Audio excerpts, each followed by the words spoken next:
Congress committee द्वारा OBC वित्त आयोग के उपाध्यक्ष दर्शन लाल गुर्जर के मुख्य आतिथ्य एवं जिला कांग्रेस कमेटी के निवर्तमान अध्यक्ष पंडित साकेत बिहारी शर्मा के नेतृत्व में गांधी पार्क में धरना दिया और राष्ट्रपति के नाम जिला कलेक्टर को ज्ञापन सौंपा। इस मौके पर प्रभारी राजस्थान ओबीसी वित्त आयोग के उपाध्यक्ष दर्शन लाल गुर्जर ने कहा कि पूर्वी राजस्थान नहर परियोजना, जिसके तहत चंबल एवं सहायक नदियों के पानी को नहर द्वारा राजस्थान के 13 जिलों की जनता की प्यास बुझाने एवं 2 लाख हेक्टेयर से ज्यादा सिंचाई हेतु पानी पहुँचाया जाना है। भारत के प्रधानमंत्री नरेंद्र मोदी ने राजस्थान के अजमेर में 6 अक्टूबर 2018 को आयोजित जनसभा में कहा था कि पूर्वी राजस्थान नहर परियोजना को राष्ट्रीय योजना का दर्जा देने की गंभीरता के साथ अध्ययन कर परियोजना से जुड़े सभी पहलुओं पर संवेदनशीलता के साथ फैसला लिया जाएगा। उन्होंने आगे कहा कि लोकसभा में प्रदेश के 25 सांसद भारतीय जनता पार्टी के जीतने के पश्चात राजस्थान प्रदेश से ही सांसद व केंद्रीय जल संसाधन मंत्री गजेंद्र सिंह शेखावत के होने के बावजूद इस परियोजना को राष्ट्रीय योजना का दर्जा केंद्र सरकार द्वारा नहीं दिया जा रहा है। उसके उलट केंद्रीय जल संसाधन मंत्री शेखावत पूर्वी राजस्थान पर राष्ट्रीय योजना का दर्जा देने के लिए प्रधानमंत्री नरेंद्र मोदी के वक्तव्य से इनकार राजस्थान की जनता के साथ विश्वासघात कर इनके हितों पर कुठारघात कर रहे हैं, जिसके लिए गजेंद्र शेखावत को अपने पद से तुरंत प्रभाव से इस्तीफा दे देना चाहिए। उन्होंने ईस्टर्न राजस्थान कैनाल प्रोजेक्ट को राष्ट्रीय परियोजना का दर्जा दिलाए जाने की मांग की। अध्यक्षता कर रहे जिला अध्यक्ष पंडित साकेत बिहारी शर्मा ने कहा कि यह राजस्थान की जनता के साथ विश्वासघात है। प्रधानमंत्री को ईस्टर्न राजस्थान कैनाल प्रोजेक्ट को राष्ट्रीय योजना का दर्जा देना चाहिए, जिससे कि राजस्थान की जनता की प्यास बुझे। आज पीसीसी कांग्रेस द्वारा सभी जिला लेवल पर निर्देश दिया गया कि माननीय शेखावत, जो कि हमारे संसाधन जल मंत्री भी हैं, उन्होंने हमारे जो नहर परियोजना है उसको राष्ट्रीय योजना में नहीं लिया है। उनका कहना है कि प्रधानमंत्री जी ने, मोदी जी ने कभी भी ये नहीं कहा कि हम इसे राष्ट्रीय योजना बनाएंगे और घर घर पानी पहुंचाएंगे। जबकि हुआ ये था कि 2018 में माननीय प्रधानमंत्री मोदी जी ने स्वयं ने ये आश्वासन दिया था और अपनी सभा में बोला था कि हम इसको राष्ट्रीय परियोजना नहर के रूप में बनाएंगे और घर घर जल पहुंचाएंगे। जी, इस योजना के अंतर्गत हमारे राजस्थान के 13 जिला इसमें सम्मिलित थे, जो कि अब बिल्कुल संसाधन मंत्री जी, जो जल संसाधन मंत्री हैं, इस चीज़ को मुकर गए हैं और इसको राष्ट्रीय योजना में नहीं ले रहे हैं। इसलिए जिला लेवल पर कांग्रेस ने आज राष्ट्रपति महामहिम के यहाँ पर ज्ञापन द्वारा यह कहा गया है कि हमारी इस जल योजना को आप राष्ट्रीय योजना में निश्चित रूप से शामिल करें, अन्यथा 8,000 करोड़ राजस्थान के इससे प्रभावित होंगे। और माननीय हमने शेखावत जी से इसके न लागू करने पर इस्तीफा मांगा है। जय हिंद, जय भारत। जिले के दौरे पर पहुंचे कांग्रेस के राष्ट्रीय प्रवक्ता मोहन प्रकाश ने सर्किट हाउस में प्रेस वार्ता कर नरेंद्र मोदी सरकार पर तीखे हमले किए हैं। देश में आर्थिक अराजकता फैलाने के साथ हर परिवार से 1 लाख रुपए टैक्स वसूलने के मोदी सरकार पर गंभीर आरोप लगाए हैं। प्रेस वार्ता के दौरान कांग्रेस के राष्ट्रीय प्रवक्ता मोहन प्रकाश ने कहा कि मोदी सरकार ने देश में आर्थिक अराजकता फैलाई है। मोदी सरकार की गलत पॉलिसियों ने देश को खोखला कर दिया है। मौजूदा वक्त में देश से अनियंत्रित महंगाई पनप चुकी है, जिसके कारण गरीब, मजदूर, किसान एवं मध्यम वर्ग सभी परेशान है। उन्होंने कहा 43 साल के इतिहास में पहली मर्तबा इतनी अधिक बेरोजगारी पर दर बढ़ी है। उसके बावजूद मोदी सरकार महंगाई को रोकने के लिए ठोस कदम नहीं उठा रही है। उन्होंने कहा यूपीए सरकार में महंगाई के हालात पैदा हुए थे, लेकिन देश को जवाब देकर सरकार ने उस महंगाई को मेंटेन किया था। लेकिन महंगाई और बेरोजगारी को लेकर केंद्र सरकार द्वारा एक भी जवाब संतोषजनक नहीं दिया गया है। उन्होंने हमला बोलते हुए कहा कि पेट्रोलियम पदार्थ पर लगातार इजाफा हो रहा है। आरोप लगाते हुए कहा केंद्र की भाजपा सरकार योजना तेल की कीमतों पर दाम बढ़ा है। उन्होंने कहा जब यूपीए सरकार थी उस समय फैसला लिया गया था कि प्रतिवर्ष 1% पेट्रोलियम उत्पादन को बढ़ाएंगे। उन्होंने कहा भाजपा सरकार सत्ता में आने के बाद विगत 8 साल के तेल के दामों में लगातार इजाफा कर रही है, जिसका खामियाजा देश के आम आदमी को भुगतना पड़ रहा है। उन्होंने मोदी सरकार पर बड़ा हमला बोलते हुए कहा कि वर्ष 2014 में अब तक मोदी सरकार ने भारत के लोगों में से 26 लाख करोड़ टैक्स के रूप में पैसा वसूल किया है। उन्होंने कहा भारत देश की 130 करोड़ की लगभग आबादी है। ऐसे में साबित होता है कि हर परिवार में 1 लाख रुपए का टैक्स मोदी सरकार ने वसूल लिया है। करौली में हुई हिंसा को लेकर उन्होंने कहा कि भाजपा धर्म और मजहब की राजनीति कर रही है। उन्होंने मुख्यमंत्री अशोक गहलोत के बजट की तारीफ करते हुए कहा कि उनके बजट को देख भाजपा पचा नहीं पा रही है।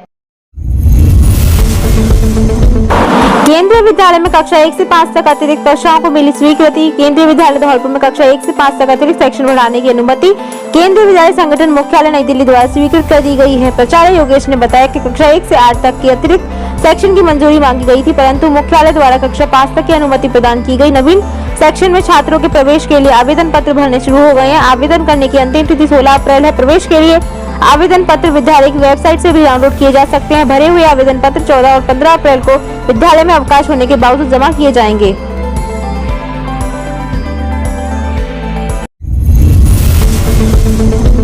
कायस्थ समाज श्री चित्रगुप्त समिति द्वारा धर्मराज श्री चित्रगुप्त भगवान मंदिर पुराना शहर धौलपुर पर चैत्र शुक्ल धर्मराज दशमी को सायंकाल कायस्थ समाज ने आरती अभियान का प्रथम वर्षगांठ व वंशदेव धर्मराज श्री चित्रगुप्त भगवान का प्राकट्य उत्सव बड़ी धूमधाम से मनाया। पूर्व जिला अध्यक्ष ओम प्रकाश श्रीवास्तव ने कार्यक्रम की अध्यक्षता की तथा जिला महामंत्री केशव सक्सेना ने संचालन किया। वंशज देव धर्मराज श्री चित्रगुप्त भगवान का विशेष श्रृंगार, नवीन मुकुट धारण करा, सामूहिक पूजन, महाआरती कर भक्तों ने आशीर्वाद प्राप्त कर प्रसाद का वितरण किया। काय समाज के पूर्व जिला अध्यक्ष ओम प्रकाश श्रीवास्तव ने कहा, हम सब चित्रांश हैं। हमारी पहचान सृष्टि के कर्मों का लेखा रखने वाले धर्मराज वंशज देव श्री चित्रगुप्त भगवान से है। हमारा भी दायित्व बनता है कि हमें उन्हें पूर्ण श्रद्धा व आस्था के साथ याद करते रहे। जिला महामंत्री केशव सक्सेना ने बताया कि भगवान ब्रह्मा जी के हजारों वर्ष तपस्या के बाद चैत्र शुक्ल धर्मराज दशमी को धर्मराज श्री चित्रगुप्त भगवान प्रकट हुए।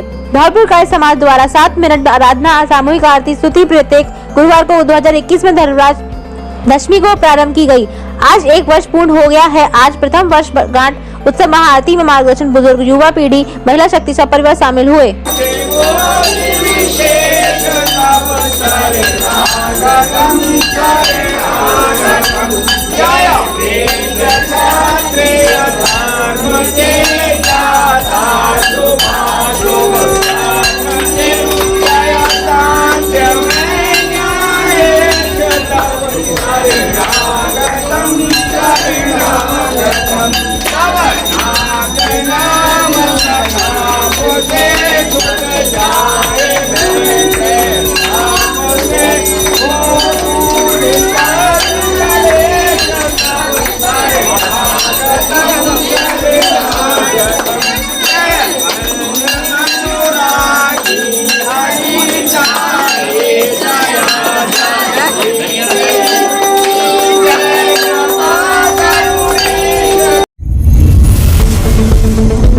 भारत तिब्बत सहयोग मंच का तिब्बत कैलाश मानसरोवर मुक्ति जन सम्मेलन एवं 2 दिवसीय राष्ट्रीय अधिवेशन 16-17 अप्रैल को इंदिरा गांधी प्रतिष्ठान लखनऊ में होने जा रहा है, जिससे भारत तिब्बत सहयोग मंच जयपुर प्रांत युवा विभाग का नेतृत्व धौलपुर निवासी एवं मंच के युवा विभाग के जयपुर प्रांत अध्यक्ष महेंद्र दुबे कर रहे हैं। इस कार्यक्रम में दुबे द्वारा मंच के जयपुर प्रांत का नेतृत्व करने पर भारत तिब्बत सहयोग मंच धौलपुर के जिला अध्यक्ष रीते सक्सेना, सुशील कुलश्रेष्ठ, रजनीश तिवारी, मुकेश रावत, सरपंच नरेश शर्मा, देवेंद्र शर्मा, गजेंद्र मोहन शर्मा सहित धौलपुर जिले के सर्व समाज ने हर्ष व्यक्त किया है। प्रांत अध्यक्ष महेंद्र दुबे ने बताया कि भारत तिब्बत सहयोग मंच का जन सम्मेलन मंच के संस्थापक आरएसवे राष्ट्रीय कार्यकारिणी सदस्य डॉक्टर इंद्रेश कुमार के मार्गदर्शन एवं मंच के राष्ट्रीय महामंत्री पंकज गोयल की देखरेख में संपन्न होने जा रहा है, जिसमें कई देशों से एवं पूरे भारतवर्ष से प्रतिनिधि पहुंच रहे हैं। कार्यक्रम के उद्घाटन सत्र में मुख्य अतिथि उत्तर प्रदेश के लोकप्रिय मुख्यमंत्री योगी आदित्यनाथ होंगे।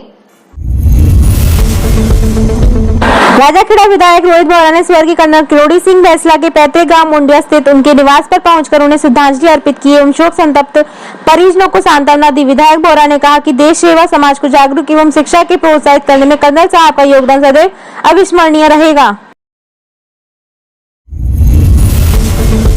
बाड़ी में एक विशाल दंगल का आयोजन किया गया, जिसमें बाड़ी क्षेत्र के लोग व अन्य जिले के साथ गांव से दूर दूर से कई पहलवानों ने शिरकत की। दंगल में पहलवानों ने दमखम दिखाया। इसके साथ ही नवरात्र महोत्सव मेले में समापन कर हुआ। अखिल भारतीय दंगल इमाम बाम अखाड़ा से शुरू हुई कुश्ती 11,000 तक पहुंची। दंगल का फाइनल मुकाबला नत्थन अखाड़ा के कमल और रसीलपुर बसेड़ी के हरेंद्र के बीच बराबरी में छूटा। दंगल देखने के लिए बड़ी संख्या में लोग उपस्थित रहे।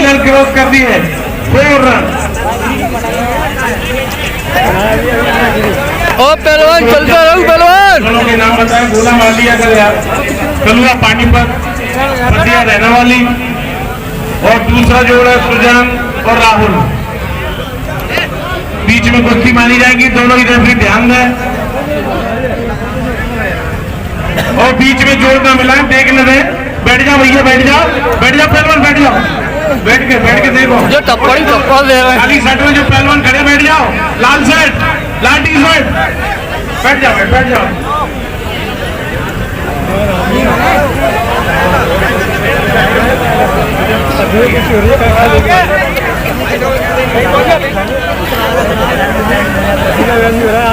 लाडियो पहलवान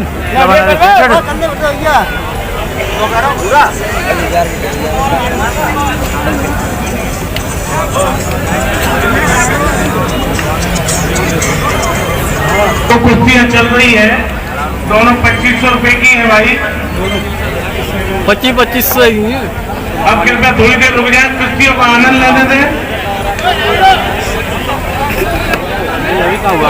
पटाखा मारा लेकिन कामयाब नहीं।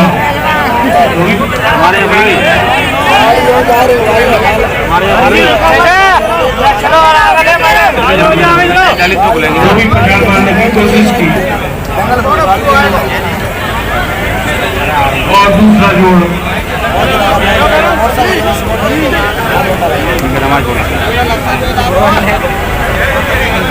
कड़ी चमाचम की कुश्ती चलती, बेहतरीन कुश्तियां देखने को मिल रही है भाई। दोनों जोड़ बराबर, बेहतरीन कुश्ती। ओवरलोड तूड़ी से भरे ट्रक और सामने से आ रहे ट्रैक्टर के बीच साइड बचाने के चक्कर में ट्रक बिजली की पोल से टकरा गया। हादसे में 2 पोल सहित ट्रांसफार्मर जमीन पर गिर गया। सड़क पर ट्रांसफार्मर और बिजली के पोल गिरे देख लोगों ने बिजली विभाग को फोन करके सूचना दी, जिस पर बिजली विभाग ने मौके पर सप्लाई को बंद किया, जिससे बड़ा हादसा होने से बच गया। घटना सुबह 8 बजे नेशनल हाईवे स्थित राजाखेड़ा रोड की है। बिजली विभाग के अधिकारियों ने बताया कि घटना में 2 बिजली की पोल सहित रनिंग डीपी पोल व ट्रांसफार्मर नीचे भर-भराकर गिर गया है। उक्त भीड़ से जुड़ी विद्युत सप्लाई बंद है। टूटे बिजली के 2 पोल और गिरे ट्रांसफार्मर को ठीक करने में काफी समय लगेगा।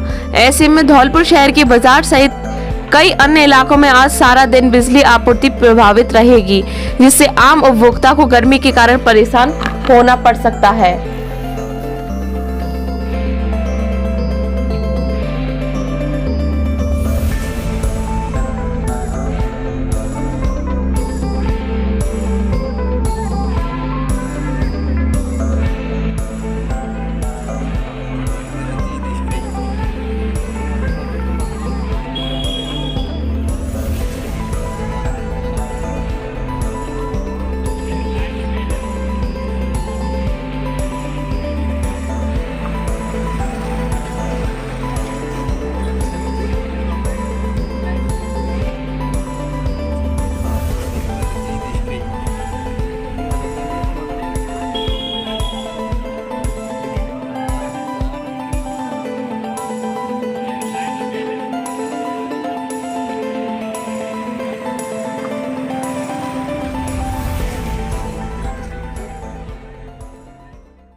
आम रास्ते से अतिक्रमण हटवाने को लेकर सागरपर क्षेत्र में महात्मानंद बगीची के पास स्थित राधा बिहारी कॉलोनी के लोगों ने नगर परिषद आयुक्त ज्ञापन सौंपा है।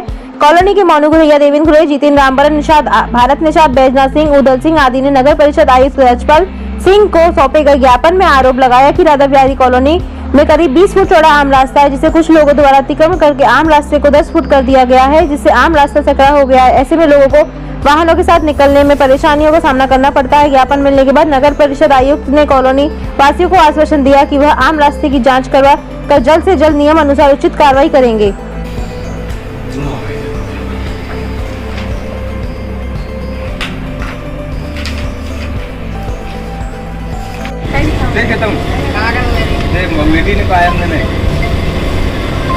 पैसा तो जमीन मिलाएंगे।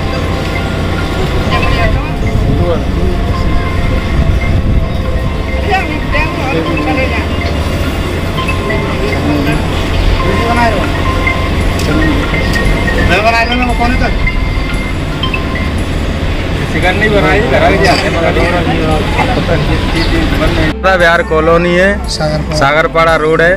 मैं इस कॉलोनी से बता रहा हूँ। मेरी सड़क है जो 20 फुट की है और ये दोनों साइड से दबा रखी है, ये 10 फुट की छोड़ रखी है। मेरी कलेक्टर साहब से और नगर पालिका परिषद से गुजार है कि इस सड़क को चौड़ी करवाएं। यार कॉलोनी से बोल रही हूँ और यहाँ पर हमारी रोड है जो 20 फुट की है और जो हमारे नक्शे में वो भी 20 फुट की है दोनों साइड की, और जो रास्ता है वो 10 फुट की छोड़ी है और जो दोनों साइडों से दबी हुई है। और हमारी कलेक्टर साहब से और नगर पालिका से वो है रिक्वेस्ट कि इसको 20 फुट की रास्ता दी जाए।